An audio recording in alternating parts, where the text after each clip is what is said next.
तो चलिए आज हम लोग जो है पढ़ने वाले हैं kitchen of the Homo sapiens, है ना। तो kitchen of the Homo sapiens मतलब क्या हुआ? किचन मतलब आप लोगों को पता होगा कि जहां पे हमारा क्या होता है, अन्न पकता है, भोजन पकता है ना।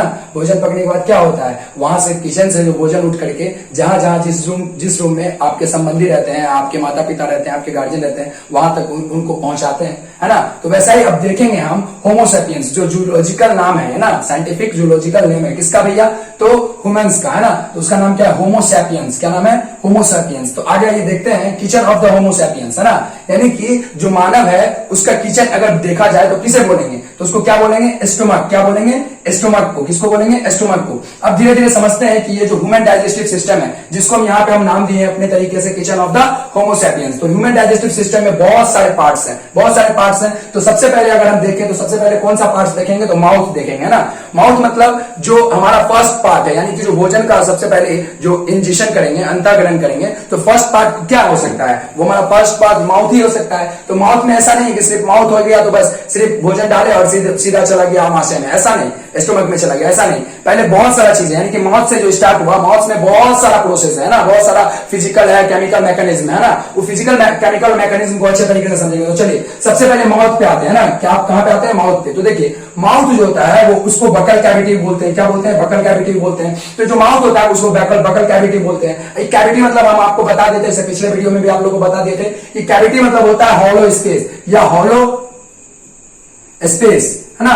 कैविटी मतलब, ठीक है, यानी कि एक तरीके से खाली जगह, है ना। और उसमें जो है अलग अलग तरह का ऑर्गन, अलग अलग तरह का जो पार्ट्स होगा ह्यूमंस का, वो फिक्स रहता है ना नेचर के द्वारा, ताकि हम लोग जो है एक एक चीज के लिए, यानी कि जितना भी चीज अपने लोग करते हैं लाइफ प्रोसेस में, जैव प्रक्रम में, उसको अच्छे तरीके से निर्वहन करने के लिए ऐसा जो है नेचर हमारे साथ, प्रकृति हमारे साथ पूरा एक तरीके से इसको स्पेसिफिक तरीके से बहुत अच्छे तरीके से सेट कर दिया है ना। तो आइए देखते हैं हम लोग। अब जो माउथ है उसको बकल कैविटी बोलते हैं। और माउथ में जरूरी नहीं है कि सिर्फ माउथ में जो है सिर्फ और सिर्फ जो है सिर्फ माउथ हो गया और इसमें जो है टीथ का काम नहीं होगा, टंग का काम नहीं होगा, सबका कुछ ना कुछ वर्क होगा, है ना। यानी कि जो किचन है, आप जैसे देखते होंगे कि किचन में क्या करते हैं, नाइफ होता है ना। यानी कि उसको अगर देखें मैथिली में बोले तो उसको बोले छीलना होता है, यानी बहुत सारा इक्विपमेंट्स होता है, बहुत सारा एक छोटा छोटा टूल्स होता है। उससे हम क्या करते हैं, जो किचन में जो भी कुछ खाना जाता है या जो भी कुछ जाता है उसको क्या करते हैं, उसमें जो वेस्टेज होता है या बोल सकते हैं उसको जो कतरना होता है, उसको जो छोटा पार्टिकल्स में करना रहता है, क्यों? क्योंकि ठीक से भोजन पक सके। तो अगर हम देखें तो हमारे मुंह में अगर किचन है तो किचन में अगर टूल्स देखें तो सबसे पहला टूल्स क्या मिलता है? हमारा टीथ। क्या मिलता है? टीथ। और टीथ में 4 प्रकार है। टीथ में क्या है? चार प्रकार है। देखिए सबसे पहला प्रकार क्या है, ध्यान से समझिएगा, केनाइंस। क्या बोलेंगे इसको? केनाइंस। क्या बोल देंगे? केनाइंस। दूसरा प्रकार क्या है मेरा? इंसीजर्स। क्या नाम है? इंसीजर्स, है ना। और तीसरा क्या है हमारा? प्रीमोलर्स। क्या है? प्रीमोलर्स, प्रीमोलर्स, प्रीमोलर्स, है ना। और चौथा क्या है? मोलर्स। क्या नाम है? मोलर्स, है ना। तो समझेंगे इसको अच्छे तरीके से। देखिए जो केनाइंस होता है, केनाइंस किस चीज के लिए काम आएगा? टीयरिंग के लिए। किसके लिए काम आएगा? टीयरिंग के लिए। किसके लिए काम आएगा? टीयरिंग के लिए, चीरने फाड़ने के लिए, है ना। इंसीजर किसके लिए काम आएगा? कटिंग के लिए। किसके लिए काम आएगा? कटिंग के लिए, है ना। किसके लिए काम आएगा? कटिंग के लिए, है ना।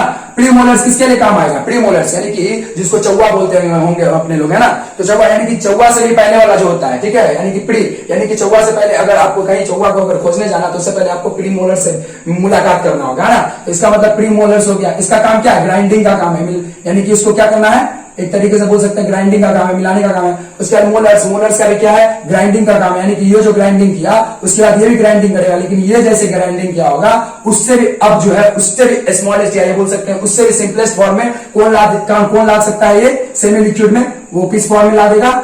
जो मोलर्स होगा सेमी लिक्विड में, यानी कि जो भोजन होगा मेरा उसको कैसे ले आएगा? एक तरीके से सेमी लिक्विड में लाएगा, जेली टाइप में ले आएगा, है ना। तो मोलर्स का वर्क होगा, ठीक है। इसका भी ग्राइंडिंग ही होता है, ठीक है। लेकिन जो प्रीमोलर्स होगा उससे ज्यादा हार्ड ग्राइंडिंग ये करता है। कौन? तो भैया मोलर्स, है ना। तो चलिए अब टीथ समझ गए। अब देखिए इसमें टंग होता है। क्या होता है? टंग होता है। और टंग होता है तो इसमें अब हम समझेंगे अच्छे तरीके से। जो हम लोग साल्टी चीज खाते हैं, क्या खाते हैं? साल्टी चीज खाते हैं, स्वीट चीज खाते हैं, बीटर चीज खाते हैं, सावर टेस्ट होता है, यानी कि खट्टा टेस्ट होता है, बहुत सारा टेस्ट होता है। तो इसका मतलब ऐसा नहीं है कि टंग जो है, टंग उसका हर एक स्वाद कली में हर एक टेस्ट को एक तरीके से जज कर सकते हैं, ऐसा बिल्कुल नहीं है। देखिए समझिए अच्छे तरीके से हम क्या बोलना चाह रहे हैं। ये बोलना चाह रहे हैं कि ये जो टंग है मेरा, इसका मान लीजिए ये पार्ट कोई और इसका जो एक तरीके से टेस्ट बर्ड्स होगा, स्वाद कली है इसमें होता है, प्रेजेंट होता है, ठीक है, स्वाद कली प्रेजेंट होता है। तो इसमें जो है मान लीजिए ये पार्ट किसी बिटर चीज के लिए होगा, तो ये पार्ट स्वीट चीज के लिए होगा, और बीच वाला मान लीजिए साल्टी के लिए होगा। एग्जाम्पल ले लीजिए, अभी स्पेसिफिक तरीके से हम जज नहीं कर रहे हैं कि कहीं पर जो है ये टेस्ट होगा ही होगा, ठीक है। लेकिन एक चीज मान लीजिए कि जो टंग होगा उसमें भी क्या होगा, एक तरीके से बटा होगा, यानी विभाग बटा होगा कि इस पार्ट्स में जो है साल्टी लगेगा, इस पार्ट्स में स्वीट लगेगा, बीच वाले पार्ट्स में भैया सावर लगेगा, अंदर जो ये वाला पार्ट है, ये वाला पार्ट है ना, ये वाला पार्ट है, उसमें क्या लगेगा, बीटर लगेगा, ठीक है, यानी कि तीता लगेगा। तो कहने का मतलब क्या हुआ कि ये जो टंग है इसमें भी जो है पूरा एक तरीके से देखे कि विभाग बटा हुआ है कि भैया ऐसा ऐसा जो टेस्ट ले रहे हो तुम, वो टेस्ट को हमें स्पेसिफाई करने के लिए एक अलग अलग जो है डिपार्टमेंट रखे हुए हैं कि इधर आया तो ऐसे तीता लगे। देखेंगे आप लोग, देखेंगे कि आप लोग जो अगर मिर्च खाते होंगे तो मिर्च खाते होंगे तो क्या होगा, अगर इस साइड से खाए हैं, इस साइड से खाए हैं अगर, और इस वाले पोर्शन में, यानी कि टंग के इस वाले पोर्शन में अगर लगा, थोड़ा सा भी लगा, तो इतना तीता लगेगा, इतना तीता लगेगा कि आप बर्दाश्त नहीं कर सकते। कहने का मतलब ये हुआ कि हर एक टंग का जो पार्ट है वो एक अच्छे तरीके से, एक तरीके से डिटेल तरीके से, एक बहुत ही अच्छे तरीके से डिफाइन है कि किस वाले में कैसा टेस्ट आपको पता चलना चाहिए, ठीक है। चलिए अब आगे आते हैं, टंग के बाद देख लिए, तितली देख लिए। अब इसमें जो है धीरे धीरे अगर आगे बढ़ेंगे तो हम ये वाला पोर्शन देखते हैं। देखिए समझिए अच्छे से, इसको बोलते हैं फेरेनाइट्स, या क्या बोलते हैं इसको, फेरेनाइट्स, क्या बोल देते हैं इसको, PHRYNX, है ना, फेरेनाइट्स। ये वो जंक्शन है जहां पर दो विभाग, यानी कि एक श्वसनिका में निकलता है और एक ग्रासलैंड में निकलता है ना, एक फूड पाइप वैसे पैगस निकलता है और एक ट्रैकिया निकलता है। समझ में आ रहा होगा आप लोग को, है ना। तो कहने का मतलब क्या होगा कि यहाँ पर अगर देखे तो लंग्स के लिए अगर लंग्स के लिए देखे तो ये जो मेरा ब्रोंकाई है बढ़ जाएगा, तो ये वाला पार्ट अगर आएगा, ठीक है। और इसके पीछे जस्ट पीछे देखे, इसके जस्ट पीछे देखे तो हम क्या देखेंगे अपना वैसे फैगस, है ना। और इसमें वैसे फैगस समझ लीजिएगा कि बहुत सारे में देखने को मिलेगा, जैसे अमेरिकन इंग्लिश और ब्रिटिश इंग्लिश में जो है बहुत जो है बायोलॉजी में प्रॉब्लम हो जाता है। यानी कि कहीं पे देखिएगा आप एसोफैगस लिखा हुआ है, कहीं पे ओसोफैगस लिखा है, उस पर ज्यादा ध्यान नहीं देना। क्यों नहीं ध्यान देना भैया, क्योंकि जो बायोलॉजी होता है उसमें आपको समझने से कॉन्सेप्ट क्लियर बहुत जरूरी है ना। उसमें ये चीज के लिए नहीं लड़ाई करेंगे कि इसमें ई से शुरू होना चाहिए, इसमें ओ से शुरू होना चाहिए, ना। अमेरिकन और ब्रिटिश इंग्लिश के लिए होता है, लेकिन हम लोग ज्यादातर क्या फॉलो करते हैं, यानी कि हमारे देश में क्या चल रहा है अभी, ब्रिटिश इंग्लिश चल रहा है ना। तो ब्रिटिश इंग्लिश के हिसाब से ही रहेंगे, ठीक है। चलिए अब आते हैं, ध्यान से समझिए। तो हम समझ गए इसको, फाइनेंस को, फाइनेंस से जस्ट नीचे आएंगे तो हम बोले कि दो विभाग बढ़ता है, यानी कि एक जो है श्वसनिका में निकलता है और एक जो है कौन से चला जाता है, ग्रास नली में, जिसको फूड पाइप भी बोलते हैं या ओसोफैगस भी बोलते हैं। इसका दूसरा नाम क्या है बच्चा, फूड पाइप। क्या नाम है इसका दूसरा नाम, फूड पाइप, है ना। क्या नाम है इसका दूसरा नाम, फूड पाइप। समझेंगे अच्छे से। तो ये जो फूड पाइप है, इस फूड पाइप में कौन सा ऐसा मूवमेंट होता होगा, जो हम लोग खाना खाते हैं, तो वो जो है नीचे की तरफ आता होगा। जैसे एग्जांपल लीजिए, खाना खाएं तो ये ऐसे थोड़ी आएगा, ऐसे थोड़ी आएगा एकदम स्पीड में आया और इस पे जो है गिर गया, नहीं। कैसे आएगा, तो कर्माकुंचन यानी कि पेरिस्टाल्टिक मूवमेंट के द्वारा आएगा। कैसे आएगा, पेरिस्टाल्टिक मूवमेंट के द्वारा। ये पेरिस्टाल्टिक मूवमेंट होता क्या है, ध्यान से समझेंगे, अच्छे से समझेंगे। देखिए हमारा जो आहार नाल है, जो एलिमेंट्री कैनल है, एक तरीके से हम बोल सकते हैं पूरा पाइप लाइक स्ट्रक्चर है ना।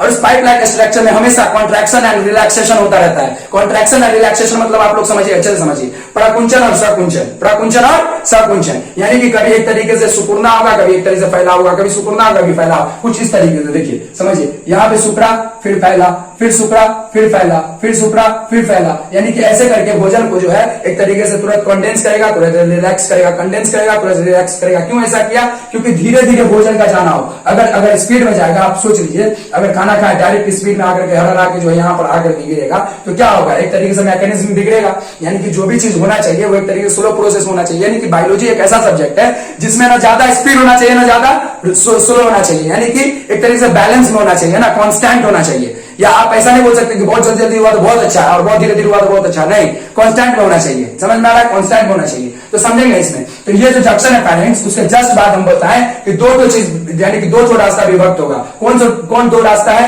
एक फूड पाइप और ट्रैकिया है, और इसके बीच में एक तरीके से एक एपिग्लोटिस होगा। क्या होगा बच्चा, एपिग्लोटिस। क्या होगा, एपिग्लोटिस। ये ढक्कन के जैसे मान सकते हैं इसको, है ना। ये एपिग्लोटिस होगा। ये क्या करता है कि जब, ध्यान से समझेंगे, जब हम खाना खाते रहते हैं तो जितने माता पिता हैं जो बोल सकते हैं, पेरेंट्स लोग बोलेंगे कि खाना खाने के समय में क्यों तुम सोचते हो, खाना खाने के समय में क्या तुम एकदम बात करने लगते हो, खाना के समय में सिर्फ खाना खाओ। ऐसा क्यों बोला जाता है, इसलिए बोला जाता है कि जो ब्रेन का मैकेनिज्म है वो, ध्यान से समझिएगा, दो कार्य को एक साथ ऑपरेट करने में सक्षम नहीं है। दो कार्य को एक साथ ऑपरेट करने में सक्षम नहीं है। कर तो लेगा लेकिन ठीक से नहीं कर पाएगा। पूरा आपसे जवाब दे ही नहीं मांगेगा कि भैया हम करिए दो अच्छा से। ऐसा नहीं हो सकता है, ठीक है। तो कहने का मतलब बच्चा ये हुआ कि इसमें मान लीजिए जब हम खाना निकलेंगे तो खाना निकलेंगे तो उस वक्त जो ट्रैकिया होगा उसका रास्ता द्वार क्या होगा, बंद हो जाएगा। एपिग्लोटिस के द्वारा उसको क्या कर दिया जाएगा, ढक दिया जाएगा कि भैया खाना उसमें न चला जाए, ठीक है ना। यानी कि जो खाना का डिपार्टमेंट है तो वह आना चाहिए स्टोमक में, तो स्टोमक में ना आ करके वो कहीं ब्रोंकाई में न चला जाए, ठीक है, यानी श्वसनिका वाला भाग में न चला जाए, यानी लंग्स वाले पार्ट में न चला जाए, ठीक है। समझ में आ रहा होगा आप लोग को। अब आगे आते हैं, ध्यान समझिए, ये वाला पार्ट जो देख रहे हैं ओसेफेगस, इसी पार्ट में क्या होगा, पेरिस्टाल्टिक मूवमेंट होगा। इसी पार्ट में क्या होगा, पेरिस्टाल्टिक मूवमेंट होगा। क्या, कौन सा मूवमेंट होगा, पेरिस्टाल्टिक मूवमेंट होगा। कौन सा मूवमेंट होगा, पेरिस्टाल्टिक मूवमेंट होगा। और एक चीज समझ लीजिए अच्छे से, जो हमारा हम बोले अभी कि फिजिकल और केमिकल मैकेनिज्म होता है, यानी माउथ में फिजिकल और केमिकल मैकेनिज्म होता है। फिजिकल और केमिकल मैकेनिज्म मतलब क्या हुआ, देखिए फिजिकली कैसे हुआ, फिजिकली डाइजेशन कैसे हुआ, आप लोग सोचिए फिजिकली डाइजेशन कैसे हुआ। देखिए अब चाकू से हम किसी सब्जी को कट कर रहे हैं ताकि इसको अच्छे से शेप में कट करें, यानी कि एक स्पेसिफिक शेप में कट करते जाए। क्यों भैया कट करते जाए स्पेसिफिक स्पेस में या एक तरह शेप में, क्यों आकार में ऐसा कट करता है, क्योंकि वो अच्छे से सीज पाए, अच्छे से वो पक पाए, है ना। तो वैसा ही अगर हमारा माउथ है, अगर इसमें अच्छे से कटिंग नहीं होगा, अच्छे से एक तरीके से बोल सकते हैं ग्राइंडिंग नहीं होगा, तो जो फूड पार्टिकल्स होगा वो बड़े बड़े लार्ज एक तरीके से में रह जाएगा, है ना, उस सिंपलर फॉर्म में टूटेगा नहीं। और सिंपलर फॉर्म में टूटेगा नहीं तो जब पेट में आएगा हमारे, यानी कि स्टोमक में आएगा, अमाशय में आएगा, तो इस पे जो है जो जितना भी एंजाइम्स है वो अच्छे से वर्क नहीं कर पाएगा, अच्छे से वर्क नहीं कर पाएगा तो क्या होगा, गैस उत्पन्न होगा, यानी कि एक तरीके से खाना ठीक से नहीं पच पाएगा, है ना। तुम्हारा एक तरीके से बोल सकते हैं डाइजेशन सिस्टम का जो बैलेंस है वो बिगड़ेगा, पीएच वैल्यू बिगड़ेगा, है ना। तो अब ध्यान से समझिएगा, अच्छे से समझिएगा कि हम क्या बताने वाले हैं। देखिए तो फिजिकल हम समझ गए,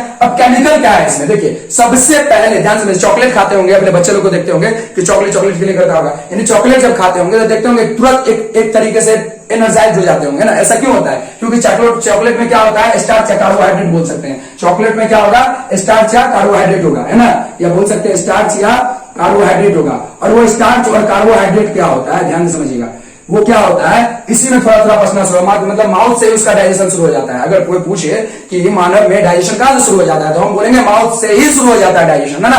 कहां से शुरू हो जाता है, माउथ से ही डाइजेशन शुरू हो जाता है। समझ में आ रहा है। तो ये जो है केमिकल एक तरीके से यहाँ पे डाइजेशन हुआ, है ना, केमिकली डाइजेशन हुआ, समझ रहे होंगे अच्छे से। अब ध्यान से समझिए, हम आगे थे कर्माकुंजल पेरिस्टाल्टिक मूवमेंट समझ गए थे, the contraction and relaxation of oesophagus is called peristaltic movement, है ना। अब ध्यान से समझिए, पेरिस्टाल्टिक मूवमेंट पर जब आ गए तो यहाँ पर आप क्या बचा, टीथ हो गया, टीथ में 4 टाइप्स पड़े हम, इंसिजर्स, कैनाइन्स, प्रीमोलर्स, मोलर्स, है ना। सबका पार्ट देख लिए क्या काम करता है ना। टंग का विभाग देख लिए कि भैया कहां कहां पे कौन सा टेस्ट मिलेगा, है ना। अब देखिए ग्लैंड, यानी कि जब हम माउथ में देखेंगे तो 3 ग्लैंड मिलेगा हमको, पैरोटिड, सबमैंडिबुलर और सबलिंगुअल। अब इसका काम क्या है, ध्यान से समझिएगा। जब हम लोग खाना खाते हैं तो हम लोग देखते होंगे कि अरे किधर से पानी आ रहा है, भैया इधर से भी पानी आ रहा है, इधर से भी पानी आ रहा है, लिक्विड कहां से आ रहा है। जैसे ही खाना डाले इतना सारा लिक्विड कहां से आ गया, मुंह में भर कहां से गया, और जो खाना जो सूखा हुआ था वो कैसे गीला हो गया। आ रहा होगा, क्वेश्चन एराइज हो रहा होगा, है ना। और क्वेश्चन एराइज हो रहा है, इसका मतलब समझ लीजिए आपकी, मतलब आप जिज्ञासु में, और जब जिज्ञासु है तो इसी का जो है यहाँ पर तृप्ति मिलेगा आपको, यानी कि संतुष्टि मिलेगा आप जब नॉलेज देंगे। तो देखिए समझिए, पैरोटिड, सबमैंडिबुलर और सबलिंगुअल, है ना। तो ये तीनों क्या करेगा, आपस में ज्वाइंट होकर के, आपस में मिल करके क्या बनाएगा, सैलिवरी एमाइलेज। क्या बनाएगा, सैलिवरी एमाइलेज, सैलिवरी एमाइलेज। अब ध्यान से समझिए, जहां पे एमाइल लगा हुआ है, इसका जो है बायोलॉजी में जाए कहीं पे भी एमाइल लगा हुआ है, ध्यान से समझिए, कहीं पे भी एमाइल लगा हुआ है, कैसे, प्रीफिक्स में, तो उसका मतलब क्या हो जाता है, यहाँ पे कार्बोहाइड्रेट। क्या हो जाता है, कार्बोहाइड्रेट। यानी कि सैलिवरी एमाइलेज मतलब क्या होगा, ये जो सैलिवरी एमाइलेज निकला इस तीनों ग्लैंड से, मिक्सअप से, तो ये किस पे वर्क करेगा, कार्बोहाइड्रेट पे। और अभी हम जस्ट बताया आपको कि केमिकल डाइजेशन यानी कार्बोहाइड्रेट का डाइजेशन कहां से शुरू हो जाएगा, माउथ से ही शुरू हो जाएगा। बहुत अच्छे, चलिए हम आगे आते हैं। देखिए ध्यान से समझिएगा, जंक्शन के बारे में पढ़िए, जो फेरिंग्स होता है वही जंक्शन होता है, वहां पर से 2 विभाग विभक्त होता है। यानी कि ये जो देख रहे होंगे नॉस्ट्रिल, ये जो नॉस्ट्रिल देख रहे होंगे यही आ रहा है, देखिए। और ये एक बोनी पैलेट, यानी कि एक बोनी पैलेट, जैसे अपने लोग देखते होंगे कि तालू देखते होंगे, तालू अंदर वाला, यानी कि जो खाना और नाक का विभाग को अलग करता है ना, यानी कि बोल सकते हैं नासिका वेस्म और ये जो है फैरिंग्स, ठीक है ना, उसको एक तरीके से पार्टीशन करके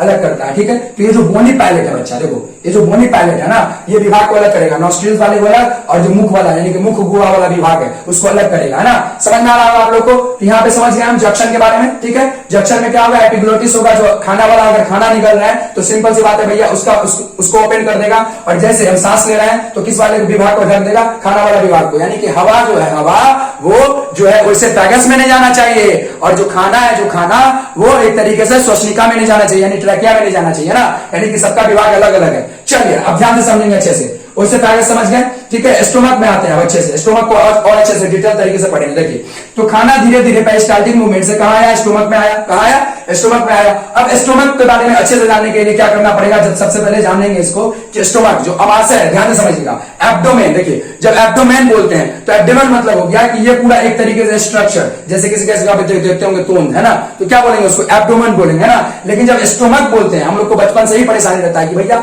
स्टोमक मतलब अमाशय होता है, पेट होता है, एब्डोमेन मतलब क्या होता है, क्या होता है, क्या होता है। तो देखिए एब्डोमेन मतलब हो गया ये पूरा एक तरीके से कंप्लेक्स, ठीक है, यानी कि ये मतलब तोंद, ठीक है, एक तरीके से बोल सकते हैं, उसमें सब कुछ आ गया। लेकिन जब हम स्पेसिफिक बोल रहे हैं स्टोमक, तो स्टोमक मतलब हो गया अमाशय, क्या हो गया, अमाशय। अब देखिए, अब जो पेरिस्टाल्टिक मूवमेंट के द्वारा खाना आ गया, खाना कहां आ गया, मान लीजिए यहां आ गया, ठीक है, कहां गया, अमाशय में आ गया, कहां गया, अमाशय में। तो अमाशय का जो एक तरीके से पार्ट है उसको 3 पार्ट्स में विभक्त किया गया, कार्डिक, फंडिक, पाइलोडिक। देखिए कार्डिक मतलब क्या, कार्डिक कार्डिक कार्डिक कार्डिक मतलब होता है हार्ट से रिलेटेड। अब ध्यान समझिएगा, कार्डियक मसल्स यानी कि जो हार्ट होगा यहाँ पे जो सेंटर में होता है, और टिल्टेड लेफ्ट होता है, टिल्टेड लेफ्ट होता है ना, सेंटर में होता है। तो कहने का मतलब क्या हुआ, ध्यान से समझिएगा, एक तरीके से जो कार्डिक होगा, कार्डिक भाग होगा, ऊपर वाला ये वाला भाग बोल सकते हैं, जो कार्डिक भाग होगा वो किसके नजदीक होगा, कार्डिक मसल यानी कि हार्ट से नजदीक की रहेगा, इसका किसका, इस वाले पार्ट का, है ना। उसके बाद फंडिक पार्ट यानी कि मिडिल वाला पार्ट, देखिए ध्यान से समझिएगा, मिडिल वाला पार्ट, है ना। उसके बाद पाइलोडिक पार्ट यानी कि सबसे एक तरीके से पीछे वाला, ठीक है, सबसे पीछे वाला भाग, ये वाला भाग, है ना, ये वाला भाग, ठीक है, समझ में आ रहा होगा आप लोग को। तो यहाँ पे अमाशय को 3 को विभाग में बांट दिया, यानी कि 3 पार्ट में विभाग बांट दिए पढ़ने के लिए, या बोल सकते हैं उसमें मैकेनिज्म देखने के लिए, किसमें क्या क्या होता है, किसमें कौन सा एंजाइम आता है, क्या होता है, नहीं होता है। देखिए अब इसमें 3 चीज के बारे में पढ़ेंगे, देखिए HCl के बारे में पढ़ेंगे, है ना, पेप्सिन के बारे में पढ़ेंगे, ध्यान से सुनते रहिएगा आप लोग, पेप्सिन HCl के बारे में पढ़ेंगे, पेप्सिन के बारे में पढ़ेंगे, पेप्सिन के बारे में पढ़ेंगे, और इसमें और क्या किस चीज के बारे में पढ़ेंगे, म्यूकस के बारे में पढ़ेंगे, बहुत अच्छे तरीके से पढ़ेंगे। देखिए HCl मतलब आप लोगों को पता होगा हाइड्रोक्लोरिक एसिड होता है, क्या होता है, एसिड होता है ना। और ध्यान से समझिए, जो हमारा अमाशय होगा वो क्या होगा, एसिडिक होगा, क्या होगा, एसिडिक होगा। तो HCl जो होगा, HCl ध्यान से समझिएगा, जो HCl होगा, HCl इसका काम क्या होगा, इसमें समझिएगा अच्छे से, जो भी कुछ हम खाना खाते हैं तो जरूरी थोड़ी ना है कि जो फूड न्यूट्रिएंट्स होगा वो कार्बोहाइड्रेट ही होगा सिर्फ, अरे फूड न्यूट्रिएंट सिर्फ कार्बोहाइड्रेट होगा ऐसा जरूरी थोड़ी ना है। उसमें क्या हो सकता है, प्रोटीन्स भी हो सकता है, मिनरल्स भी हो सकता है, विटामिन्स भी हो सकता है, ठीक है, एक तरीके से बोल सकते हैं फास्फोरस, मतलब बहुत तरह का न्यूट्रिएंट्स पाया जा सकता है ना। तो उसमें मान लीजिए प्रोटीन्स आया, क्या आया, प्रोटीन्स आया, यानी कि हम प्रोटीन्स लिए, तो प्रोटीन्स बहुत कॉम्प्लेक्स मॉलिक्यूल्स होता है, क्या होता है, बहुत कॉम्प्लेक्स मॉलिक्यूल्स होता है, और उसका सिंपलर फॉर्म जानते हैं, एमिनो एसिड होता है, ठीक है। तो समझिएगा अच्छे से, तो जो हम कॉम्प्लेक्स फूड लिए, क्या लिए, कॉम्प्लेक्स फूड लिए, ठीक है ना, तो उसको तोड़ने के लिए उससे भी कॉम्प्लेक्स कुछ अंदर में होना चाहिए, तभी तो जो हम खा रहे हैं, ध्यान से समझिएगा, हम लोग में कौन सा न्यूट्रिशन हो रहा है, प्राणिशम पोषण, क्या हो रहा है, प्राणिशम पोषण, होलोजोइक न्यूट्रिशन, यानी कि कुछ भी हम अगर कॉम्प्लेक्स चीज अपने अंदर ले रहे हैं तो कॉम्प्लेक्स चीज को लेकर के, यानी खाना जो है कॉम्प्लेक्स, उसको अंदर लेकर के अंदर में सिंपलर फॉर्म में तोड़ रहे हैं, है ना। यानी कि कॉम्प्लेक्स मॉलिक्यूल कहां से लेना है, बाहरी एनवायरमेंट से लेना है, और ध्यान से समझिएगा उसको अपने अंदर लेकर के तब सिंपलर फॉर्म में तोड़ना है। तो सिंपलर फॉर्म में तोड़ रहे हैं तो भैया जो भी कुछ हम ले रहे हैं कॉम्प्लेक्स फॉर्म, उससे भी कुछ कॉम्प्लेक्स चीज होना चाहिए ताकि उस कॉम्प्लेक्सिटी को क्या कर दे, सिंपलर फॉर्म में ला दे, है ना। तो ध्यान से समझिएगा। अब आप लोग समझेंगे बाप रे बाप, अरे HCl रहता है पेट में तो पेट जलता क्यों नहीं है, पेट जलता क्यों नहीं है। तो देखिए बच्चा, इसका जो एक तरीके से पीएच यानी पावर ऑफ हाइड्रोजन है, पावर ऑफ हाइड्रोजन है, वो एक तरीके से कांस्टेंट रहता है, ज्यादा प्रॉब्लम नहीं होता है, इसलिए प्रॉब्लम होता है, आगे समझिएगा आप लोग। ज्यादा प्रॉब्लम यानी कि इसका जब पीएच वैल्यू एक तरीके ज्यादा एसिडिक होने लगता है तो वहां पे म्यूकस एक्टिवेट हो जाता है, क्या एक्टिवेट हो जाता है, म्यूकस, क्या एक्टिवेट हो जाता है, म्यूकस। म्यूकस क्या करता है कि इसका जो एक तरीके से अंदर वाला दीवार है इस पे लेयरिंग चला देता है, और ये किस चीज से बचा देता है, अल्सर से बचा देता है। यानी कि जो इनर साइड ऑफ वॉल है स्टोमक का, उसमें कोई एक तरीके से जख्म ना हो जाए, या एक तरीके से बोल सकते हैं उसमें कोई एक तरीके से डैमेज ना आ जाए, तो उससे कौन बचा देता है, HCl का जब प्रभाव ज्यादा होता है तो उससे कौन बचा देता है, म्यूकस। कौन बचा देता है, म्यूकस। समझ में आ रहा है आप लोग को। अब ध्यान से समझिए, HCl का काम समझ रहे होंगे कि प्रोटीन को ब्रेक डाउन है, तो प्रोटीन को ब्रेक डाउन करने के लिए डायरेक्ट HCl जाकर के वर्क नहीं करता, उस पर HCl जो है बोलता है कि जाओ ना पेप्सिन, जाओ प्रोटीन को जाकर के बचाओ, प्रोटीन को जाकर के कॉम्प्लेक्स जो मॉलिक्यूल आया उसको सिंपलर फॉर्म में तोड़ो। तो HCl क्या करता है, यहाँ पे पेप्सिन को उकसाता है। जैसे आप लोग देखते होंगे कि झगड़ा हो रहा है और दोनों आपस में बात कर रहा है, बहुत ज्यादा देर से झगड़ा हो रहा है, लेकिन तीसरा आदमी आएगा तो बोलेगा कौन जी कि अरे सिर्फ बोल ही रहे हो, कुछ मारे पीटे नहीं, कुछ नहीं किए उसको अभी तक। तो इसका मतलब क्या हुआ कि वहां पर कैटालाइस्ट का काम कर रहा है, उत्प्रेरक का काम कर रहा है। किस चीज का काम कर रहा है, वो उत्प्रेरक, कैटालाइस्ट का काम कर रहा है ना। तो यहाँ पे ध्यान से समझिएगा, अच्छे से समझिएगा, जो HCl है वो किसको एक्टिवेट कर देता है, पैप्सिन को, किसको एक्टिवेट कर देता है? पैप्सिन को, ठीक है। और ध्यान से समझिएगा इसमें, देखिए पैप्सिनोजेन, समझिएगा अच्छे से, बायोलॉजी टर्म है पैप्सिनोजेन। देखिए किसी भी बायोलॉजी टर्म में अगर लास्ट में जेन लगाओ, क्या जेन लगाओ? इस जेन लगाओ, तो अभी इनएक्टिव फॉर्म में, किसमें? इनएक्टिव फॉर्म में, किसमें? इनएक्टिव फॉर्म में, यानी एक्टिवेट नहीं हुआ। लेकिन जैसे ही HCl इसको बोलेगा, जैसे ही आएगा प्रोटीन अमाशय में, तो HCl तो बोलेगा अरे अरे अरे आ गया प्रोटीन, आ गया, जल्दी जल्दी जल्दी जाओ, ठीक है। तो कहने का मतलब क्या हुआ? पैप्सिनोजेन जो इनएक्टिव फॉर्म में था वो क्या हो जाएगा? एक्टिव फॉर्म में आ जाएगा, यानी कि पैप्सिन बन जाएगा। और पैप्सिन जाकर के जो वर्क करेगा वो पेप्टाइड्स के रूप में एक तरीके से वर्क करेगा, ठीक है, पेप्टाइड्स, है ना, पेप्टाइड्स। अब ध्यान से समझिएगा अच्छे तरीके से, जो कॉम्प्लेक्स प्रोटीन मॉलिक्यूल था उसको तो सिंपलर फॉर्म में तोड़ा, तो यहां पर ऐसा नहीं है कि अमाशय में ही सिंपलर फॉर्म, सबसे सिंपलर फॉर्म में टूट गया, नहीं। अगर आगे देखेंगे हम, ठीक है ना, इस चीज को और आगे देखेंगे। और एक चीज हम बोलना चाह रहे हैं कि आज जो है हम शास्त्र के श्लोक से, आप हमको शर्ट में देखे थे, पिछली बार देखे थे, कुर्ती में देखे थे, तो ऐसा जरूरी नहीं कि शर्ट पहने तो आज हम शास्त्र वाला जो है ज्ञान या फिलोसफी वाला ज्ञान नहीं देंगे, आज भी ज्ञान होने वाला है। कहने का मतलब जो अन्न है, जो हमारा अन्न है, वो एक एक कोशिका को कैसे पता है कि यही अन्न आएगा हमारे शरीर में, तो इसी का पाचन करेंगे। कहां से वो मेमोरी सेट है हमारे कोशिका को, कहां से एक एक जो पार्ट्स है हमारे फूड डाइजेशन सिस्टम का, उसको कैसे पता है कि यही खाना लेंगे, उसी को पचाना है और उसी को शरीर की कोशिका में पहुंचाना है ना। वो इंफॉर्मेशन कहां से उसमें फीड है? हर एक कोशिका में, ठीक है। ये किसी भी बायोलॉजी में आपको जल्दी नहीं मिलेगा, ठीक है। तो इसके लिए आपको कहीं ना कहीं जाकर के वेद पुराण और समझ लीजिएगा विवेक चूड़ामणि का एक तरीके से श्लोक जो आदि शंकराचार्य थे वो बोले थे अपने स्टूडेंट को कि जाओ ब्रह्म को खोज के आओ। तो उसका बच्चा गया, ठीक है, और बच्चा जाकर शिष्य गया और बोला कि अन्न ब्रह्मास्मि, यानी अन्न ही ब्रह्म है, अन्न ही ब्रह्म है। तो अपने लोग जो पैदा होने के बाद अन्न तो डायरेक्ट नहीं खाए, लेकिन मान लीजिए जो माता का दूध पे ही जिंदा रहे, ठीक है, माता के दूध पे ही जिंदा रहे, तो वो भी फूड हुआ, क्या हुआ? वो भी फूड हुआ हमारे लिए। तो कहने का मतलब जब से पैदा हुए हैं तब से एक चीज दिन भर में अगर कुछ ले या ना ले, लेकिन क्या चीज लेते हैं? अन्न जरूर लेते हैं। तो अन्न को ब्रह्म कैसे साबित किया गया और बाद में फर्दर इसको क्या, कैसे इसको डिनोट किया गया, उस चीज को हम देखेंगे अगले कुछ देर के बाद, उस चीज को अच्छे तरीके से डिफाइन करके देखेंगे। चलिए, तो अब जो है हम कहां थे? हम यहां पे थे, देखिए समझिए अच्छे से, HCl पैप्सिन और म्यूकस पे थे, ठीक है। तो HCl पैप्सिन म्यूकस पे जो थे, तो पैप्सिन को देखिए एक्टिवेट किया, है ना, एक्टिवेट फॉर्मूला, और पैप्सिन जाके वर्क करने लगा प्रोटीन पे। अब ध्यान से समझिएगा अच्छे से, स्टोमक में देख लिए हम, क्या देख लिए भैया? कि HCl होता है, पैप्सिन होता है और म्यूकस होता है, ठीक है। और इसका वर्क भी देख लिए हम, क्या करता है ये, किस पे वर्क करता है, ठीक है। और इसका स्टोमक का तीनों पार्ट्स भी देख लिए, क्या क्या? कार्डियक, फंडिक और पाइलोडिक पार्ट, क्या देख लिए? Cardiac, fundic and pyloric part. अब ध्यान से समझिएगा, HCl पढ़ लिए, म्यूकस पढ़ लिए, पैप्सिन पढ़ लिए, इस सब के बारे में जान लिए। अब देखिए एक्सेसरी ग्लैंड्स क्या होता है, एक्सेसरी ग्लैंड्स क्या होता है, ध्यान से समझिएगा। देखिए एक्सेसरी, आप समझ रहे होंगे कि मोबाइल एक्सेसरी, जैसे सुनते हो मोबाइल एक्सेसरी, मोबाइल एक्सेसरी मतलब क्या होगा? कि मोबाइल का एक तरीके से चार्जर हो गया, मोबाइल में जो ईयरफोन लगाते हैं वो हो गया, है ना। मोबाइल के साथ साथ जो भी चीज एक्स्ट्रा चीज जैसे हेडफोन वो हो गया, यानी कि मोबाइल के साथ आप जो है कुछ भी एक्स्ट्रा चीज लाते हैं वो हो गया मोबाइल एक्सेसरी। वैसा ही यहाँ पर अगर देखें तो डाइजेस्टिव सिस्टम में बहुत सारे एक्सेसरी ग्लैंड है। ग्लैंड मतलब क्या होता है? देखिए ग्लैंड जो है एक जो है तरीके टिश्यू का, एक तरीके से स्पेशल टिश्यू कहीं पर जाकर के जमा होता है और स्पेशल टाइप का वो केमिकल या बोल सकते हैं एक तरीके से एंजाइम, केमिकल या एंजाइम रिलीज करना शुरू कर देता है, केमिकल या एंजाइम रिलीज करना शुरू कर देता है ना। और वो एक विशेष टाइप के वर्क को करने के लिए होता है ना। तो समझेंगे ग्रंथि, क्या बोलते हैं इसको? ग्रंथि, क्या बोलते हैं इसको?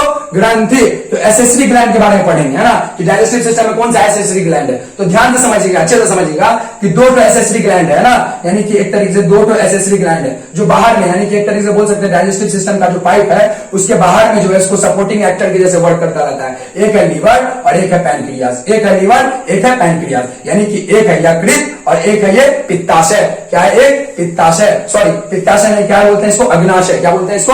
अग्नाशय, यानी कि यकृत और अग्नाशय। इस दोनों के बारे में बहुत अच्छे तरीके से पढ़ेंगे, ठीक है। आप लोग आप बने रहिए, बहुत अच्छी बात है कि अभी तक आप हैं मेरे साथ, ठीक है। चलिए ध्यान से देखिए, इंडोक्राइन और एक्सोक्राइन क्या होता है, ध्यान समझिए। इंडोक्राइन और एक्सोक्राइन क्या होता है? देखिए ग्लैंड में ये पढ़ने वाला तो इसमें नहीं था, लेकिन पढ़ना इसलिए जरूरी है क्योंकि इस दोनों एक्सेसरी ग्लैंड के वर्क को समझने के लिए पढ़ना बहुत जरूरी है। देखिए समझ लीजिए, इंडोक्राइन एक्सोक्राइन क्या होता है? इंडोक्राइन नहीं हो, क्या होता है कि जो भी एंजाइम्स हो गए, जो भी हार्मोन्स होगा वो डायरेक्टली ब्लड में मिलेगा, ठीक है। इसके लिए कोई डक्ट का जरूरत नहीं पड़ता है, यानी कोई पाइप का जरूरत नहीं पड़ता है ना, कोई पाइप का जरूरत नहीं पड़ता है ना। तो इसमें हम देखेंगे कि ये दोनों प्रकार यानी एक्सोक्राइन और इंडोक्राइन दोनों वर्क जो है यानी कि दोनों का फंक्शन सेम होने लगता है। किसमें? पैनक्रियाज में। किसमें? पैनक्रियाज में। इसको अच्छे तरीके से समझेंगे, है ना।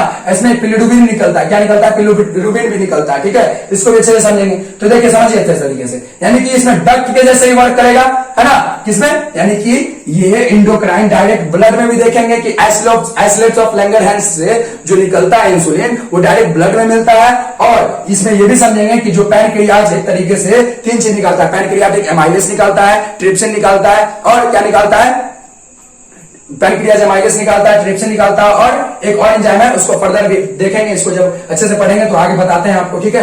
अब समझिए अच्छे से इंडोक्राइन और एक्सोक्राइन। तो इंडोक्राइन समझ गए हम कि डायरेक्ट ब्लड में मिलाएगा, अगर एंजाइम है कोई केमिकल है तो डायरेक्ट कहां मिलाएगा, ब्लड में मिलाएगा। और एक्सोक्राइन मतलब इसको डक्ट का जरूरत पड़ेगा, ये डायरेक्ट ब्लड यानी कि डायरेक्ट ब्लड में जाकर के ये जाकर के स्रावित नहीं करेगा, उसको एक्सक्रीट नहीं करेगा, है ना। कहने का मतलब इसको एक तरीके से डक्ट का जरूरत है, यानी कि एक पाइप का जरूरत है, एक नली का जरूरत है। समझ में आ रहा होगा आप लोग को। अब ध्यान से समझिए, लिवर के बारे में स्पेसिफिक पढ़ते हैं ना डाइजेस्टिव सिस्टम में। देखिए जो लिवर है बच्चा, जो लिवर है वो क्या निकालेगा, पित्ताशय यानी बाइल जूस। क्या निकालेगा, बाइल जूस। आप लोग सुने होंगे कि मछली का एक तरीके से पित्त होता है जो हरा हरा कलर का होता है, और घर में लाने के बाद बोलते होंगे अरे इसको फोड़ना मत, पूरा मछली तीता हो जाएगा, पूरा मछली तीता हो जाएगा। क्यों बोला जाता है, क्योंकि वो बहुत ज्यादा क्षारीय होता है। क्या होता है, बहुत ज्यादा अल्कलाइन नेचर का होता है। कैसा नेचर का होता है, अल्कलाइन नेचर का होता है, अल्कलाइन नेचर का होता है। अब ऐसा क्यों होता है, अब ऐसा क्यों होता है, देखिए जो बाइल जूस है वो अल्कलाइन नेचर में इसलिए होता है कि अभी हम पढ़े कि जो अमाशय है वो एक तरीके से बहुत ज्यादा एसिडिक है, बहुत ज्यादा एसिडिक है। अब जब अमाशय से भोजन जो काइम यानी कि जो काइम के रूप में होगा, किसके रूप में होगा, काइम के रूप में होगा। तो जो काइम है, काइम समझ रहे हैं ना, तो जो काइम है वो धीरे धीरे जब आएगा, छोटी हाथ की इधर आएगा, तो ध्यान से समझिए उस दौरान क्या होगा कि ये दोनों एक्सेसरी ग्लैंड्स जो है उसमें क्या चीज मिलाना शुरू कर देगा, अपना अपना जो भी कुछ बना है, यानी कि जो पित्ताशय बना है, और इसमें जो 3 जो एंजाइम बना है ना, ट्रिप्सिन, लाइपेस और क्या बना है, पैनक्रियाटिक एमाइलेस, है ना। तो ये जो 3 वो चीज बना है, तो ये 3 वो चीज को मिलाएगा, है ना, ताकि क्या होगा, फूड मॉलिक्यूल्स का अच्छा से सिंपलर सब्सटेंस में टूटना हो सके। और उसका एसिडिक यानी कि जो एसिडिक नेचर है, क्या है, जो एसिडिक नेचर है उसका, वो एक तरीके से थोड़ा सा बेसिक फॉर्म में आए, अल्कलाइन नेचर में आए, ताकि उस पर अच्छे से वर्क कर पाए, एंजाइम क्या कर पाए, उस पर अच्छे से वर्क कर पाए, है ना। कहने का मतलब ये हुआ, ध्यान से समझिएगा अच्छे से। देखिए पानी में, ध्यान से सुनिएगा, पानी में अगर आप किसी भी ऑयल को रख देते हैं, किसको रख देते हैं, ऑयल को, तो देखिएगा पानी में घुलेगा नहीं। क्या नहीं होगा, घुलेगा नहीं, पानी में घुलेगा नहीं। लेकिन वही अगर सर्फ, थोड़ा सा उसमें सर्फ मिला दे तो ऑयल का देखिएगा छोटा छोटा टुकड़ा हो जाता है, ऑयल का क्या हो जाता है, छोटा छोटा टुकड़ा हो जाता है। तो वैसा ही समझिए जो बाइल जूस है वो क्या करेगा, जो फैट्स है, जो लिपिड्स है, जो फैट्स और जो लिपिड्स है उसको क्या कर देगा, सिंपलर फॉर्म में तोड़ने में मदद करेगा, है ना। और इसमें बाइल साल्ट्स भी होता है, बाइल साल्ट होता है ना, समझ में आ रहा है, अल्कलाइन नेचर होता है, समझ में आ रहा है, अच्छे से समझ में आ रहा है। तो ध्यान से समझेंगे अच्छे से इसको, और अच्छे से समझने का कोशिश करते हैं कि जो भी कुछ इसमें एंजाइम निकला वो जाकर के स्मॉल इंटेस्टाइन के एक तरीके से जो भी इंटेस्टाइनल जूस है उसके साथ जाके पार्टिसिपेट करेगा आगे, है ना, और पार्टिसिपेट करके और इसको सिंपलर फॉर्म में तोड़ेगा, है ना, जितना भी फूड पार्टिकल्स है उसको और सबसे सिंपलेस्ट फॉर्म में तोड़ेगा, इतना सिंपलर फॉर्म में तोड़ेगा कि उसका अच्छे तरीके से जो हमारा स्टोमक है उसके इर्द गिर्द में जितना भी ब्लड है, कंपोनेंट्स है, उसमें जो उसका न्यूट्रिएंट्स है, सबसे सिंपलेस्ट जो न्यूट्रिएंट्स है वो जाकर के उसमें घुल पाए, ताकि हमारा हर एक सेल में जाकर के उससे एटीपी तैयार हो पाए। एटीपी क्यों तैयार हो पाए, क्योंकि जो माइटोकॉन्ड्रिया में एटीपी बनेगा, ठीक है, जिसको energy house of the cell बोलते हैं, एडेनोसाइन ट्राइफॉस्फेट, जो एडीपी एडेनोसाइन डाइफॉस्फेट का जो उसके बाद बनता है, ठीक है, यानी कि उसका ऑर्गेनिक एक तरीके से कंपाउंड है। तो अच्छे से समझेंगे इस चीज को, समझे। तो देखिए समझे, तो पैनक्रियाज से आप समझेंगे क्या होता है। देखिए पैनक्रियाज से 3 जूस निकला, pancreatic amylase, lipase, trypsin, pancreatic amylase, lipase और ट्रिप्सिन, ये तीनों आकर के भी फिर मिला स्मॉल इंटेस्टाइन के डक्ट में, यानी कि स्मॉल इंटेस्टाइन में आकर के मिल गया। क्यों, क्योंकि आगे में जब हम देखेंगे कि कार्बोहाइड्रेट का सबसे सिंपलेस्ट फॉर्म ग्लूकोज होगा, है ना, उसके बाद हम पढ़ेंगे कि जो प्रोटीन का एमिनो एसिड हो जाता है ना, और जो फैट्स का जो है कार्बोक्सिलिक एसिड हो जाता है और ग्लाइसरोल में टूट जाता है ना, इसको फर्दर और अच्छे तरीके से देखेंगे, इसलिए आप लोग परेशान हो, आप लोग बने रहे मेरे साथ। देखिए समझिए अच्छे से, तो समझिए डक्ट मतलब समझ गए होंगे आप लोग, पैनक्रियाज समझ गए होंगे कि 3 जूस निकालता है ना, आइसोलेट्स ऑफ लैंगरहैंस समझते हैं। देखिए ये जो है, ये जो पार्ट्स देख रहे हैं आप लोग, पैनक्रियाज देख रहे हैं, ये इंडोक्राइन और एक्सोक्राइन दोनों के रूप में काम करता है। जो इसमें आइसोलेट्स ऑफ यानी कि लैंगरहैंस की जो दूपिकाएं हैं वो क्या करती हैं, एक स्पेसिफिक टाइप का जो है हार्मोन निकालती है, उसका नाम क्या है, इंसुलिन। वो क्या करता है कि जो हमारे बॉडी में शुगर लेवल बढ़ जाता है, यानी कि जो हमारे ब्लड में शुगर लेवल बढ़ जाता है, तो यही इंसुलिन जो है रिलीज होकर के उसको मेंटेन करता है, यानी कि उसको एक तरीके से बैलेंस करता है जाके, ठीक है। तो वो जो बैलेंस करता है तो ये डायरेक्ट इंसुलिन क्या करता है, ब्लड में डिनोट कर देता है ना, ब्लड में जाकर के निकाल देता है, ठीक है। तो इसको डक्ट का जरूरत नहीं पड़ता है, इसलिए यहाँ पे किसके जैसे वर्क करने लगा, इंडोक्राइन के जैसे, है ना। लेकिन एक्सोक्राइन के जैसे कहां पे वर्क किया, ध्यान से समझिए, ये जो डक्ट देख रहे हैं, ये वाला जो डक्ट देख रहे हैं ना, ये जो आकर के एसआई में मिल रहा है, कहां पे आकर के मिलेगा, इस एसआई में, यानी स्मॉल इंटेस्टाइन में। कहां मिलेगा, स्मॉल इंटेस्टाइन में। तो ये डक्ट के रूप में भी बिहेव किया और एंडोक्राइन सिस्टम के रूप में भी बिहेव किया, तो दोनों के रूप में बिहेव किया। समझ गए होंगे आप लोग, है ना। अब समझते हैं अच्छे से। देखिए स्मॉल इंटेस्टाइन के बारे में, किसके बारे में, स्मॉल इंटेस्टाइन के बारे में। तो समझिए, जो सबसे longest part of elementary canal है, जो सबसे longest part of elementary canal है, यानी कि यहां से जो पाइप जो शुरू होते हुए आप देख रहे हैं, इस पाइप का सबसे लॉन्गेस्ट पार्ट कौन है, कौन हो सकता है, स्मॉल इंटेस्टाइन। कौन हो सकता है, स्मॉल इंटेस्टाइन। 8 to 10 एस्टिमेट जो इसका मीटर है, एक तरह से लेंथ होता है, ठीक है। समझिए अच्छे से। देखिए स्मॉल इंटेस्टाइन के बारे में पढ़ रहे हैं। देखिए स्मॉल इंटेस्टाइन का जो सबसे बड़ा पार्ट होता है, उसको जेजुनम, एलियम और ड्यूडेनम, यानी कि इसको 3 पार्ट में भी विभक्त किया गया, ठीक है। और इसमें क्या पाया जाता है, विलाय। क्या पाया जाता है इसमें, विलाय। क्या पाया जाता है इसमें, विलाय। यानी कि विलाय क्या होता है, इसमें एक तरीके से बोल सकते हैं फिंगर लाइक प्रोजेक्शन होता है ऐसे, है ना। ये मान लीजिए कि स्मॉल इंटेस्टाइन का पाइप है, ये स्मॉल इंटेस्टाइन का पाइप है और ये विलाय है और ये ऐसे प्रेजेंट है इसमें, मान लीजिए, ठीक है, ऐसे प्रेजेंट है ना। यानी कि इसमें जितना भी न्यूट्रिएंट्स, यानी कि सिंपलेट फॉर्म में टूटेगा, यानी कि जो कार्बोहाइड्रेट किसमें, ग्लूकोज में टूटा है, और जो प्रोटीन एमिनो एसिड में टूटेगा, और जो कार्बोहाइड्रेट है ग्लूकोज में टूटेगा, प्रोटीन एमिनो एसिड में टूटेगा, और एक क्या छूट रहा है, फैटी। हाँ, जो फैटी एसिड यानी कि जो फैट्स है, जो लिपिड्स है, वो फैटी एसिड, ग्लाइसरॉल और कार्बोक्सिलिक एसिड में, यानी कि तीनों एक ही रूप का नाम है, ठीक है। और उसमें टूटेगा जो ऑर्गेनिक कंपाउंड्स है, ठीक है। तो इसमें जो टूटेगा, तो ये देखिए इसी विलाई के सहायता से जो स्मॉल इंटेस्टाइन का जो अंदर वाला दीवार है, ये क्या करेगा, पोषक तत्व को बाहर ब्लड में आकर के भेजना शुरू करेगा, ब्लड में आकर के न्यूट्रिएंट्स को भेजना शुरू करेगा, है ना। और ये ब्लड हर एक कोशिका से संपर्क रखता है। आपको पता होगा ब्लड एक special type of connective tissue है। क्यों है special type of connective tissue है, क्योंकि ये अपना जो इसका सेल है, यानी कि इसमें जो सेल पाया जाता है, वो अपना न्यूट्रिएंट्स को तैयार नहीं करता, आप देते हैं। यानी कि आप जो खाते हैं वही जाकर के ब्लड में मिलता है। ब्लड कुछ अपना तैयार नहीं करता है, आप इसको देते हैं, है ना। समझ रहे होंगे आप लोग, ठीक है। चलिए ध्यान से समझिएगा अच्छे से। अब आगे क्या है, विलाय समझ गए, ठीक है। स्मॉल इंटेस्टाइन समझ गए। इमल्सिफिकेशन को डायरेक्ट हम ले जाते हैं लीवर के पास, ठीक है। इमल्सिफिकेशन को अच्छे से समझ लेते हैं, जो भी हम बताए आप लोगों को पता ही होगा। यानी कि जब break down of fats, the break down of fats into their simpler substances, है ना। जो ब्रेक डाउन होता है, यानी विखंडन क्या किसका होता है, वसा का विखंडन होता है, उसके सबसे निम्नतर अवस्था में, उसी को क्या बोल देते हैं, ठीक है, वसानीकरण या बोल सकते हैं इमल्सिफिकेशन। क्या बोल देते हैं इसको, क्या बोल देते हैं, इमल्सिफिकेशन, है ना। अब ध्यान से समझिए, लार्ज इंटेस्टाइन किसके बारे में पढ़ लेते हैं, लार्ज इंटेस्टाइन। ये जो पार्ट देख रहे हैं आप, लार्ज इंटेस्टाइन जो पार्ट देख रहे हैं आप, इसमें 2 चीज होता है। सबसे पहले समझिए, जो खाना एक तरीके से किचन में जो चीज हम यूज में लिया है, जिसका खाना बनाने तो बहुत अच्छी बात है, खाना बना लिया आप, चलिए ठीक है। लेकिन उसके बाद बहुत सारा चीज बच जाता है, जैसे कि आप जिसमें चावल या कुछ धोए हैं वो पानी बच गया, एग्जांपल ले लीजिए, ठीक है। जो पील्स है, यानी कि जो छिलका है, यानी कि जो छिलका निकाले वो बच गया, तो खाना तो बन गया भैया स्टोमक में, लेकिन इसके बाद जो भी कुछ वेस्टेज बच जाएगा वो कहां चला जाएगा, कहां चला जाएगा, लार्ज इंटेस्टाइन में। कहां चला जाएगा, बड़ी आंत में, है ना। और बड़ी आंत में 2 चीज बहुत ज्यादा महत्वपूर्ण चीज होगा। सबसे पहले तो इसमें जो खाना एक तरीके से अपचा होगा वो चला जाएगा, और दूसरा चीज इसमें वाटर का ऑब्जॉर्प्शन होगा। किसका सबसे ज्यादा ऑब्जॉर्प्शन होता है, वाटर का।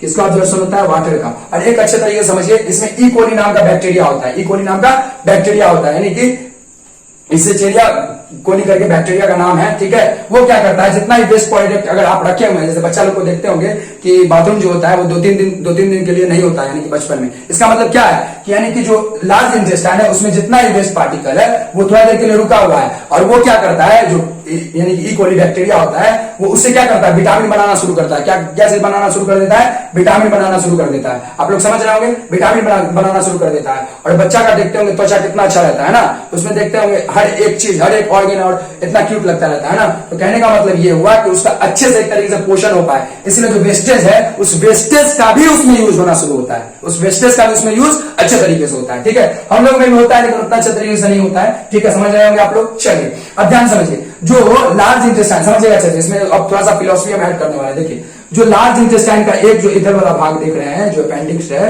ये इसका आखिर महत्व क्या है। देखिए इसको वेस्टिजिनल ऑर्गन यानी कि अवशेषीय अंग के रूप में इसको क्यों स्थापित किया गया, ठीक है, यानी कि अभी के बायोलॉजी में। देखिए ये वेस्टिजिनल ऑर्गन था नहीं, समझिए अच्छे से। जो हमारा नेचर है वो हर्बीवोरस नेचर है ना, शाकाहारी वाला नेचर है। क्या है, शाकाहारी, यानी कि हम लोग जो है एक तरीके से शाकाहारी वाले नेचर के थे। और इसलिए आप लोग देखे होंगे कि जो काव होता है उसमें भी देखे होंगे कि ये वाला पार्ट बहुत लंबा होता है, यानी कि जो स्मॉल इंटेस्टाइन है, बहुत बड़ा पार्ट होगा, और जो लार्ज इंटेस्टाइन है उसके इधर भी देखेंगे अपेंडिक्स बहुत बड़े आकार का होता है। कहने का मतलब ये है जितने भी हार्बीवोरस है, जितने भी हर्बीवोरस है उसमें जो आंत का जो एक तरह से लंबाई होता है बहुत ज्यादा होता है। और एक चीज हम समझाते हैं, जो शाकाहारी होता है वो जो अगर पानी पिएगा तो कुत्ते लोग को पानी पीते हुए देखिएगा तो जीभ निकाल करके ऐसे करके पिएगा, यानी कि एक तरीके से बोल सकते हैं जल्दी जल्दी खींचेगा, ठीक है। लेकिन आप लोग क्या करते हैं, शक करते हैं, अंदर की ओर खींचते हैं, है ना। ये भी बहुत बड़ा सिम्टम है कि हमारा जो नेचर है वो शाकाहारी वाला नेचर है ना, यानी कि हम लोग जो है कार्निवोरस नहीं है, यानी कि मांसाहारी नहीं थे, है ना। इस वजह से जो है धीरे धीरे अडॉप्ट करते गए, टेस्ट को बढ़ाते गए, जुबान के टेस्ट को बढ़ाते बढ़ाते चलते चलते आज पृथ्वी का देख रहे हैं ग्लोबल वार्मिंग के जैसे क्या हाल है।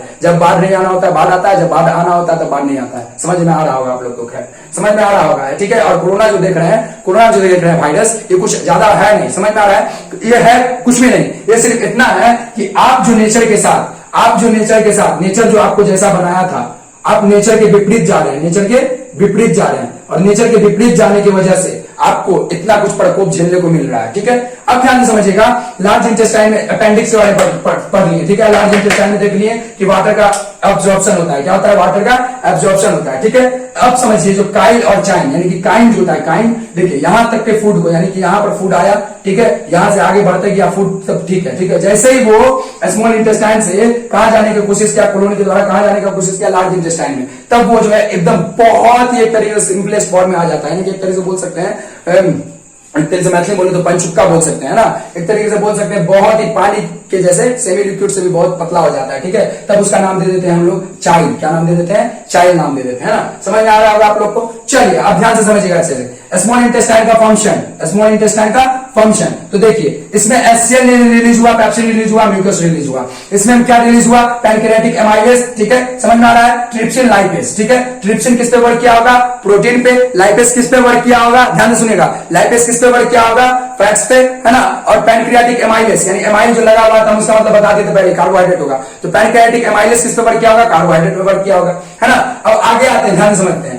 स्मॉल इंटेस्टाइन में यही सब आपस में मिल करके ये जो है बाइल जूस निकाल करके इसको क्षारीय बनाया होगा, यानी कि जो इसमें साल्ट प्रेजेंट होगा वो इस एसिडिक नेचर को क्षारीय बना दिया होगा, और ये आपस में एक तरीके से इंटरकनेक्टेड होकर के जो फूड है उसके सबसे सिंपलर सब्सटेंस में ग्लूकोज, एमिनो एसिड्स और कार्बोनिक एसिड इस समय तोड़ दिया होगा, है ना। और उसके बाद विलाय के द्वारा ये जो फिंगर लाइक प्रोजेक्शन है उसके द्वारा जो है जितना भी एक तरीके से स्मॉल इंटेस्टाइन के अंदर जो भीतरी सतह है उसके द्वारा पूरा ब्लड में आ गया होगा, कहां गया होगा, ब्लड में आ गया होगा। तो स्मॉल इंटेस्टाइन का फंक्शन सिर्फ इतना है कि जितना भी फूड मॉलिक्यूल्स है उसको अच्छे तरीके से, यानी कंप्लीट डाइजेशन स्मॉल इंटेस्टाइन में होगा, कहां होगा, स्मॉल इंटेस्टाइन में होगा, है ना। समझ गए होंगे आप लोग, समझिए अच्छे से। अब ध्यान से समझिए, पैनक्रियाटिक जूस के बारे में भी यहाँ पे पढ़ा दिए हैं, जो 3 प्रकार का होता है, 3 प्रकार का कौन कौन होता है यहाँ पे लिख देते हैं, आप लोग अगर नोट्स चाहे बनाना तो बना सकते हैं, देख लीजिए। देखिए पैनक्रियाटिक एमाइलेज एक होता है, पैनक्रियाटिक एमाइलेज, है ना, पैनक्रियाटिक एमाइलेज। दूसरा क्या होता है, लाइपेज, है ना, क्या होता है, लाइपेज। तीसरा क्या होता है, ट्रिप्सिन,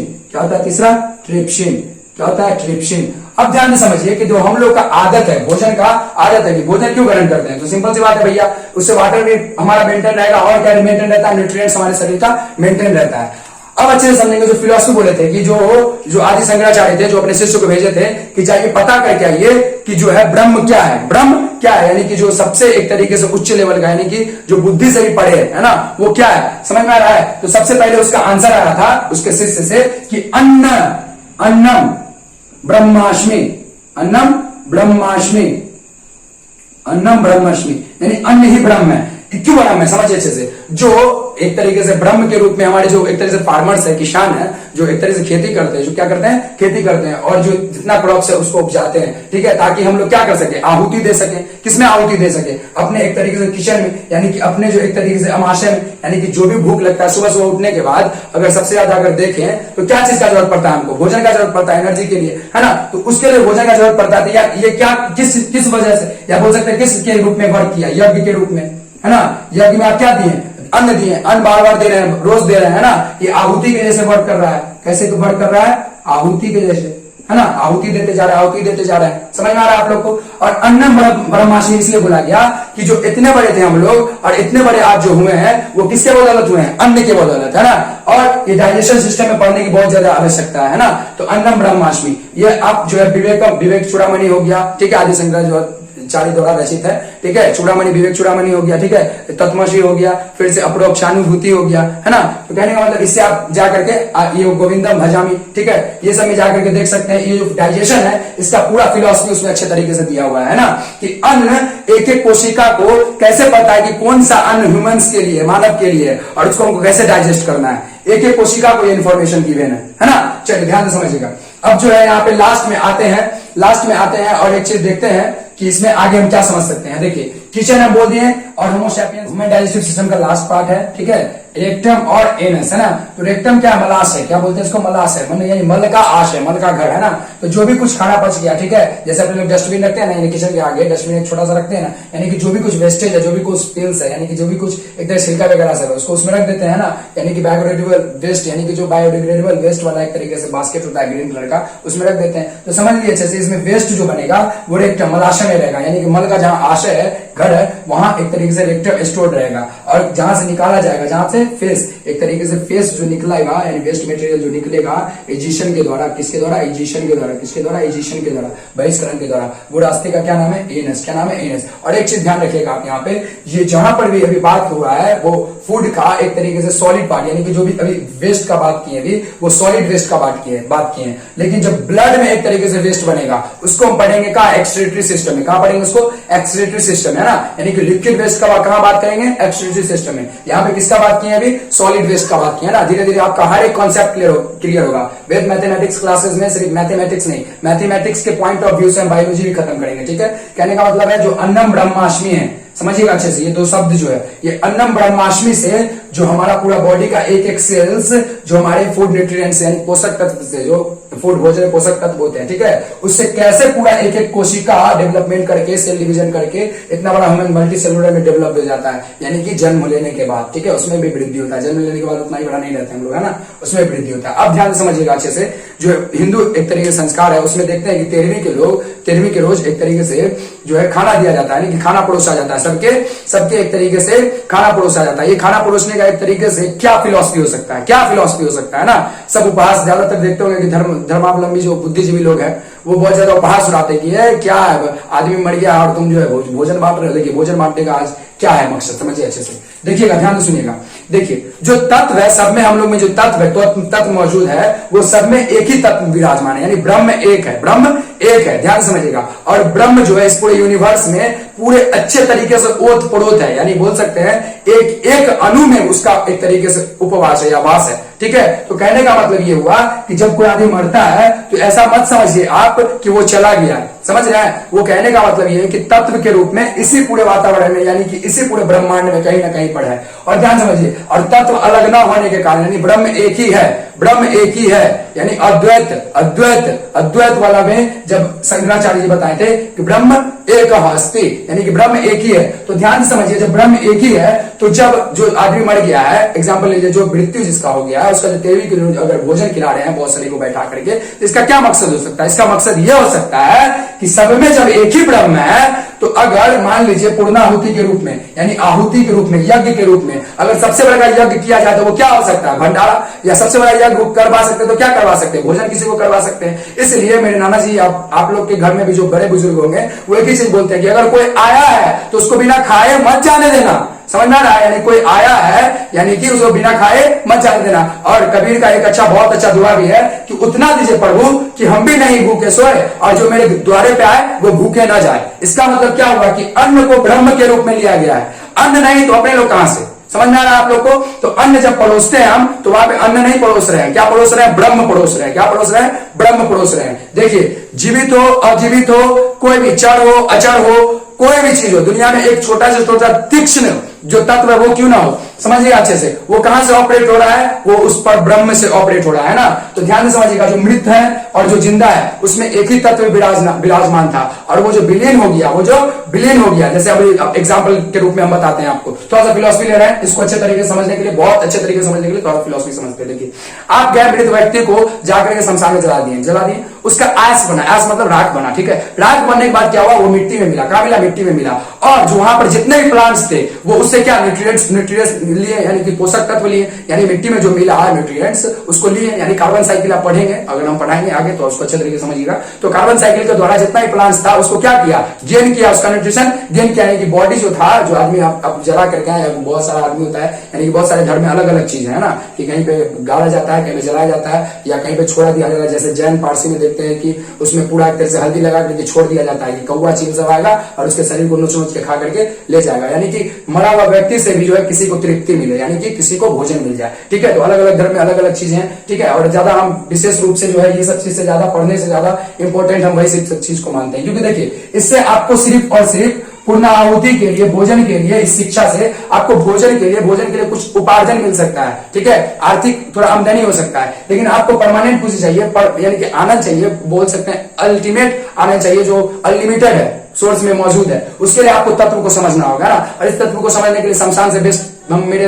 हिसाब से एग्जांपल नहीं हो सकता है। तो शमशान में देख रहे होंगे कि जो भी प्लांट्स है वो कहां से न्यूट्रिशन गेन किया होगा, उसके अगल बगल में जो भी जलाया जा रहा है और जो भी मिट्टी में मिल रहा है उसको फिर से कहां ले जा रहा है, सब प्लांट्स में, हर एक तरह से फ्रूट्स में ले जा रहा है। तो आप जो फ्रूट्स खाएं वो डायरेक्टली या इनडायरेक्टली कुछ तत्व को खा, यानी कि किस चीज को खा रहे हैं आप, किस चीज को खा रहे हैं, ध्यान से समझिएगा। यानी आप जहां पर खड़े हैं वहां पर कम से कम 10 मुर्दे का एक तरीके से न्यूट्रिएंट्स आप उस पर जी रहे हैं, समझ रहे हैं आप। आपका जो भोजन प्राप्त हो रहा है वो समझ लीजिए कि उसके एक तरीके से सिंपलर सब्सटेंसेस से आ रहा है, समझ में आ रहा है। तो ब्रह्म जो एक है वो एक का मतलब यहाँ पे ये हुआ कि जब हम भोजन किसी को दे रहे हैं, जब हम भोजन किसी को दे रहे हैं तो ब्रह्म ही परोस रहे हैं, ब्रह्म ही परोस रहे हैं। सिर्फ और सिर्फ इंटरवल ऑफ, या बोल सकते हैं इंटरचेंज होता है, यानी कि पहले ये बॉडी फॉर्म्स था अब दूसरे बॉडी फॉर्म्स में चला गया। यानी पहले प्लांट्स था तो मान लीजिए एग्जांपल जो उसको आदमी खाया, आदमी मरा, तो फिर उसको प्लांट से न्यूट्रिएंट्स के रूप में लिया, और फिर प्लांट से हम न्यूट्रिशन लिए, फिर प्लांट से हम न्यूट्रिशन लिए। कहने का मतलब पूरा का पूरा एक तरीके से बोल सकते हैं भौतिक जगत आपस में एक तरह चेंजेबल है,